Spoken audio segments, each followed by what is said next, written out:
Ветровете на времето, неумолими като пустинния вихър, който отвява песъчинките и разкрива забравени храмове на мъдростта. Безкрайни като Вселената, в която просветва маякът на първопроходците. Ветровете преобръщат ценностите, разрушават илюзии, но и вдигат пиедестали. Вечни са ветровете на времето, в чиято стихия се губим, но и откриваме самите себе си. Преди повече от 100 години един човек открива България и Варна, за да ги превърне в своя съдба.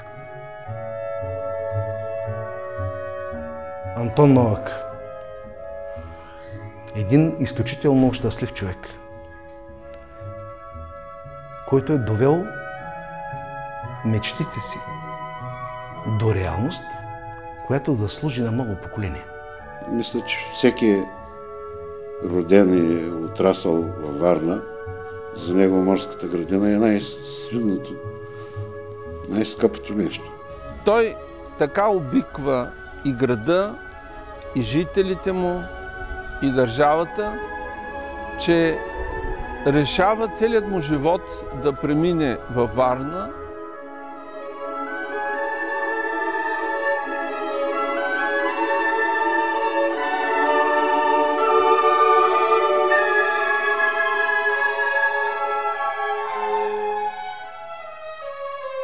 Над морската градина на Варна, която не случайно наричат един от символите на града, и до днес витае духът на Антон Новак. Човекът, който преобразява крайбрежната зона на Варна с таланта на магьосник, прозрял отвъд десетилетията. Майсторът, който с години упорит труд и вдъхновение създава истинско произведение на парковото изкуство, за да остане в него завинаги.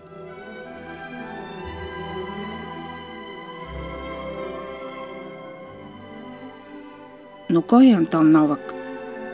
Какво кара чешкия поданик да напусне подредения спокоен свят на Златна Прага, за да служи, както сам се изразява, на българската държава, една земя, измъчена от робство, превратности и разрушения? Това е Прага от края на 19 век, а така изглеждала Варна, наскоро променила състоянието си от стара турска крепост в град, който тепърва започва да мечтае за европейски вид. Може би у Антонин Новак е заговорил стремежът на първооткривателя да превъзмогне обстоятелствата и да започне от нищото, създавайки един нов, по-красив свят.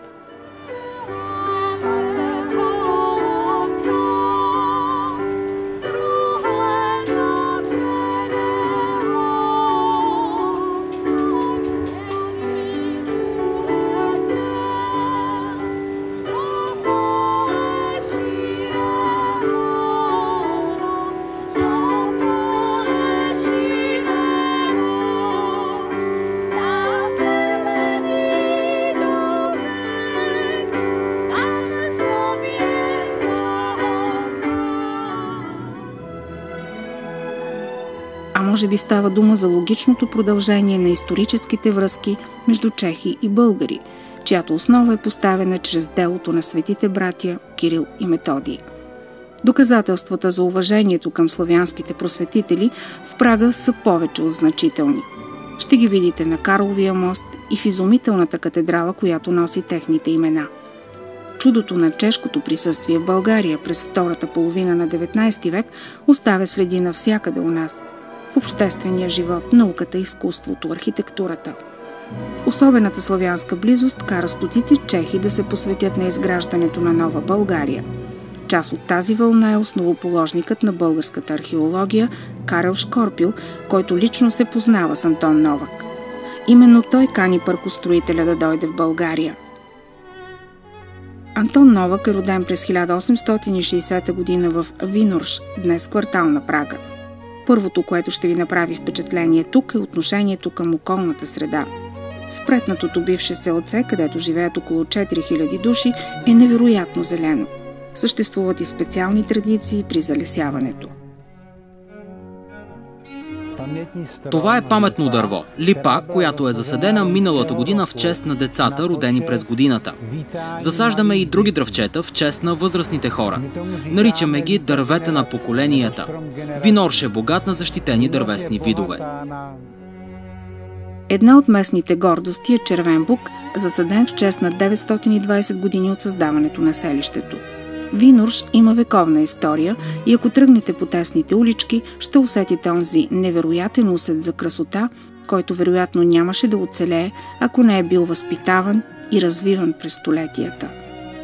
Къщите може да не са съвсем поддържани, но цветните акценти по магически начин променят атмосферата.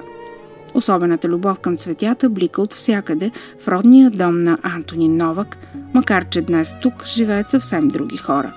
Един от внуците на паркостроителя за първи път идва в Прага. Толкова съм развълнуван, че не мога да говоря, не мога да мисля, не мога да... Семейството е живяло в тази сграда на крачка от централния площад на Винорш. Тук бащата Ян и майката Лидмила отглеждат своите 9 момчета и 3 момичета. 4 от братята на Антонин загиват в Първата световна война. 2 дни след раждането му Антонин е кръстен в католическия храм Възнесение на Светия кръст. Намираме се в най-големия и най-стар исторически паметник на Винорш. Тази църква води началото си от 12 век. В тази църква е бил кръстен Антонин Новак. Той е роден на 7 декември 1860 година и е бил кръстен 2 дни по-късно, на 9 декември, както е било прието тогава, до 2 дни след раждането. Бил е кръстен най-вероятно на това място. Това училище Антонин Новак завършва основното си образование. По-късно продължава образованието си в Земския помологичен институт в Троя, край Прага. Красивият горист хълм, от който се виждат парковете на Храдчани, вероятно е предразполагал студентите да разгърнат въображението си и да поискат да постигнат подобно съвършенство в бъдещата си кариера. След като отбива военната си служба под знамената на император Франц Йозеф I, Антонин Новак се връща като преподавател в института. За 4 години е изпратен на специализация във Виена. Работи и 2 години в град Пилзен. Можел ли е Новак да предполага, че ще напусне родината си завинаги? Докато се е учил на парково изкуство в градините на дворците Шонбрун и Белведере, могъл ли е да допусне, че по-късно ще се откаже да бъде шеф-градинар на резиденцията на българския цар, но пък ще продължи да гради с любов и вдъхновение парковете край морето във Варна? Странни са наистина приумиците на съдбата. Те всичко, което са го правили не ден до пладне, а с перспективата да стане, да се харесва и на следващите поколения, да бъде разумно, да бъде ценно. Повече от 30 години, още през турския период на Варна, през вдъхновения поглед в бъдещето на Михаил Колони, през проектите на общинския архитект Сава Димитриевич и напредничавите планове на доктор Йонас Басанавичус, зрее идеята Варна да има приморски парк. Да се сътвори морската градина, която и до днес е трепетно кътче в душата на всеки варненец. Мястото на първите срещи, на първата любов, на първото усещане за безбрежност.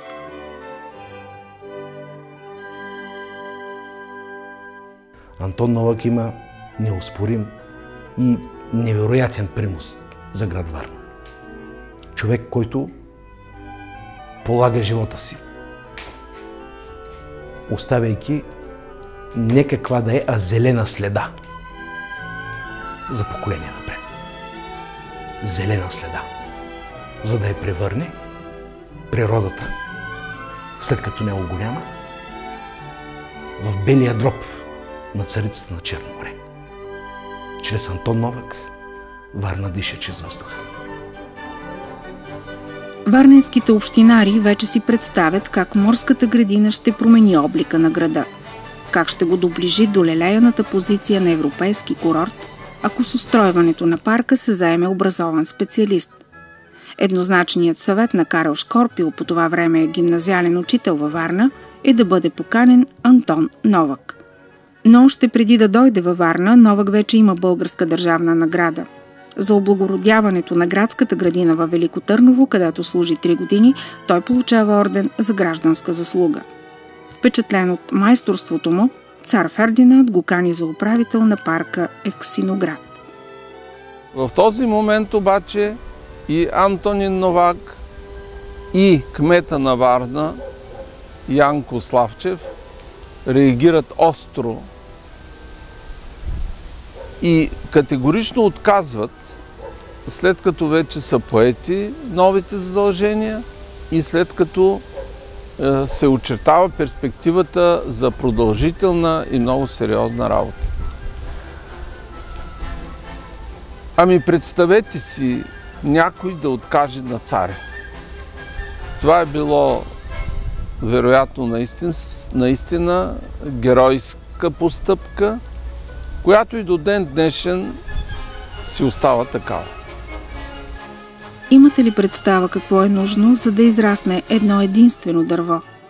А малък парк или градина, която трябва първо да разцъфти във въображението на майстора в цялото си великолепие, а после, година след година, да бъде сътворявана с търпение и нежност. Антон Новак създава градската градина, парка при Аспаруховия вал, градините на катедралния храм, църквите Свети Николай и Света Петка, училищните паркове на Арменското училище и на Девическата гимназия в центъра на Варна, където днес се намира регионалният исторически музей. Негова заслуга е изграждането на парка при мавзолея на Владислав Варненчик, потънал в пишното великолепие на ливански кедри и кипариси. За сполучливото уреждане на парка Антон Новак получава орден за гражданска заслуга от правителството на Полската република. Но несъмнено неговото най-велико творение е Варненският приморски парк.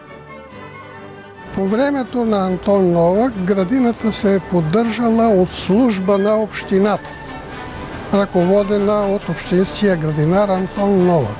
Продължение, както ви е известно, продължение на 42 години, когато общината е имала много положително отношение към градината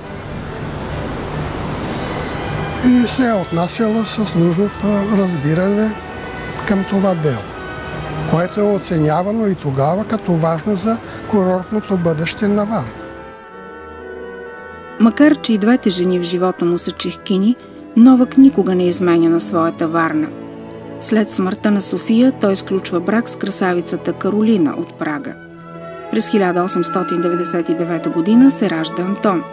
През 1901 Людмила. През 1903 Ярослав. Най-малкият му син Венцеслав дълги години работи в туризма. Всъщност няма кой да е взел неговата професия и неговата любов към растенията, към цветята, към дръвчетата. За съжаление няма. Антон Новак започва работата си като управител на морската градина във Варна през 1895, когато е на 35 години. Откъде тази готовност от чужденеца да остави просветената и подредена Чехия, за да твори красота в една измъчена от робството и разрухата страна? Какъв трябва да е този човек? Инат, влюбен в професията, мечтател? Или просто един от малкото щастливци, които не мерят труда и времето си, за да видят съвършения резултат от своето творение? Първата работа на Антон Новак е бивала, когато е дошъл във Варна 1895 година, да направи един малък разсадник в Гюндуза, Боровец, днес както. Там близо до чешмата, около 2-3 декара. Следващите години са правени разсадници и на други места, по 10-15 декара, както и в района преди зооката, нали, там също имало разсадник. Там от това време има останали дървета също. За кратко време брегът е почистен, преместени са кланицата и сметището, започва облагородяването на терена. Антон Новак организира доставката и отглеждането на разнообразни дървета и храсти. Вглежда се в околностите на Варна, но търси и красотата на Странджанските гори и екзотиката на Средиземноморието и Цариград. Карат набелязаните от него дръвчета до Варна с волски каруци, а от Азия и даже от Китай с кораби. С бъчви, с бурета на едно конни такива каручки, с това са поливани дърветата и в града, и по улиците, защото чак в 1938 година градините са били водоснабдени. До тогава Всичко е поддържано по този начин, без да има водоснабдяване. Семена и цветни луковици пристигат от Чехия, Германия, Унгария, Франция, Холандия.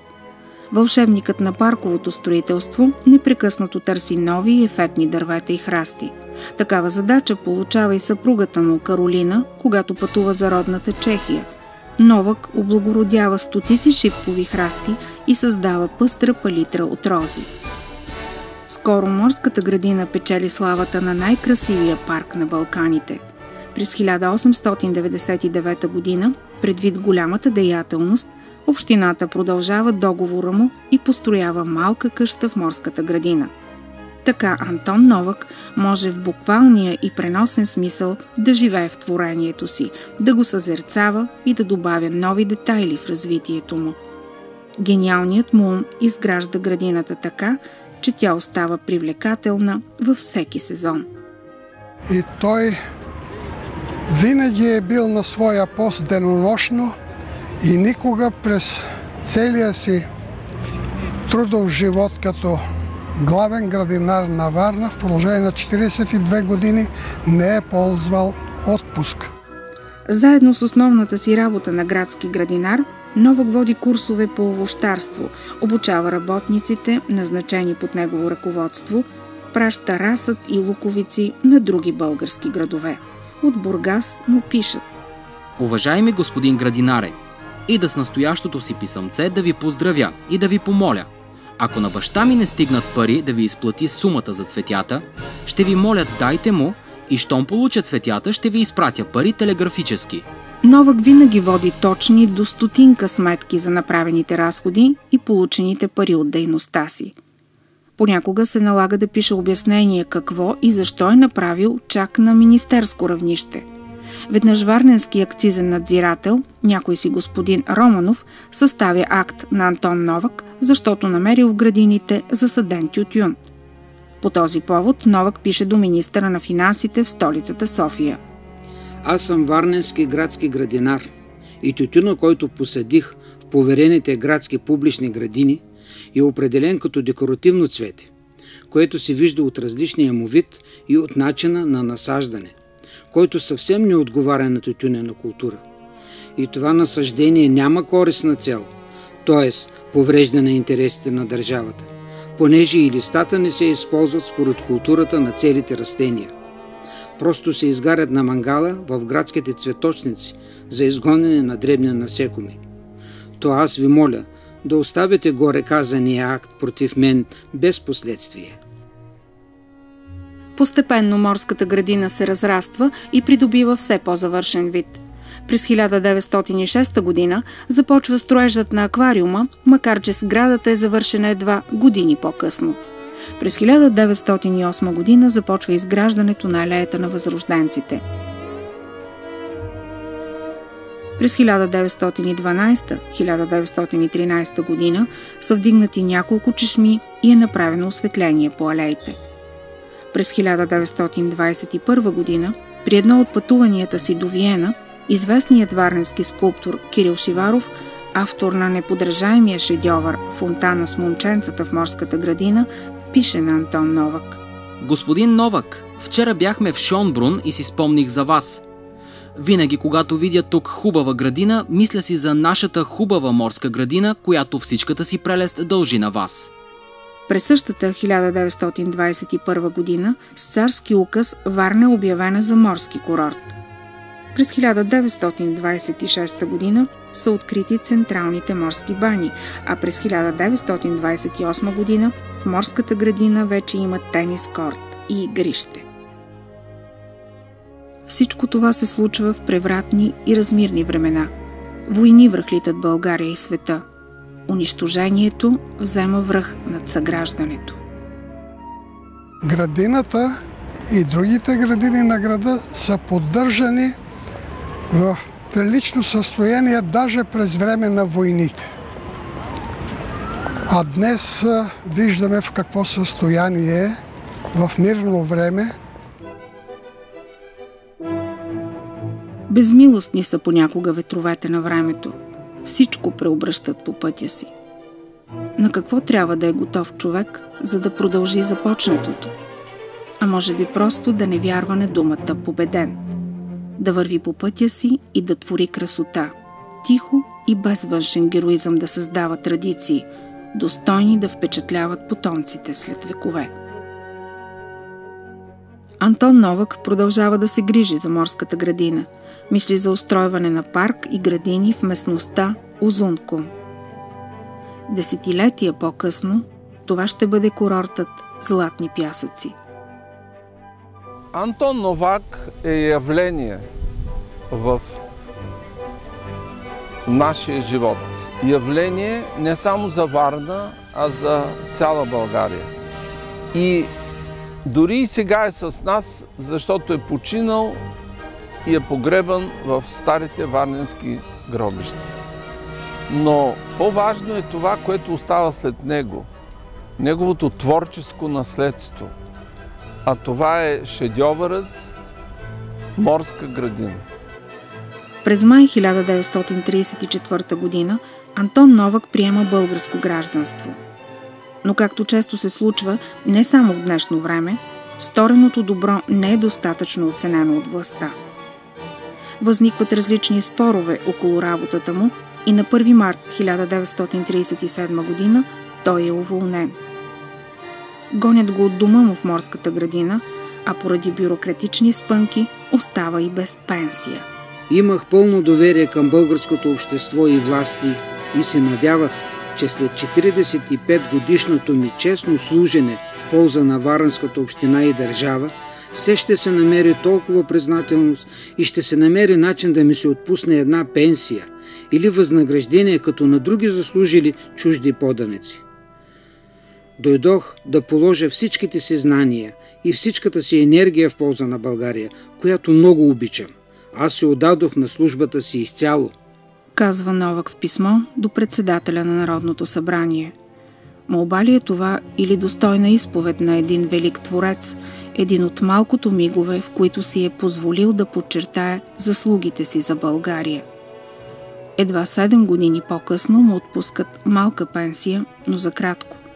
Прочутият паркостроител преживява последните си дни в мизерия и умира на 8 януари 1945 година. Негови близки и приятели го изпращат в последния му път.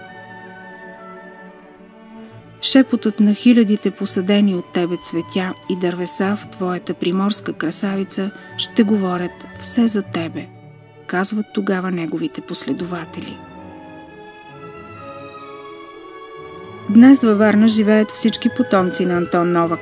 Неговите внуци и правнуци, макар че не са тръгнали по пътя на именития си предшественик, продължават да се впечатляват от делото му и да разсъждават над подбудите му. Иска съмисъл, иска сърце, иска любов към хората, за да им оставиш всичко това. И може би иска и призвание да го имаш. На крачка от градската суета, вече повече от век Морската градина съхранява ролята си на естествен преход към брега и плажа. Паркът обаче е притиснат от частни апетити, а зелените площи се свиват и намаляват. Към 1940 година Варна е имала 14 квадратни метра на жител. Днес, ако се поставим, това е някъде под 2-3 квадратни метра. Сравнено, съпоставено се вижда, че това е едно катастрофално състояние. И интересът към тази крайморска ивица продължава и до днес. Много интензивен. За съжаление, не с целите и с вижданията на Антон Новак, а с най-различни други цели, от които би трябвало да я опази.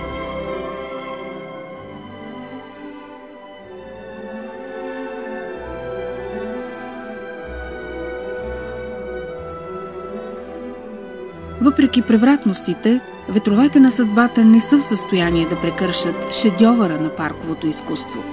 И днес това е една от малкото изкуствено създадени зелени територии в България. Вгледайте се в това цветно съвършенство, сътворявано години наред от чешкия майстор с много любов към Варна.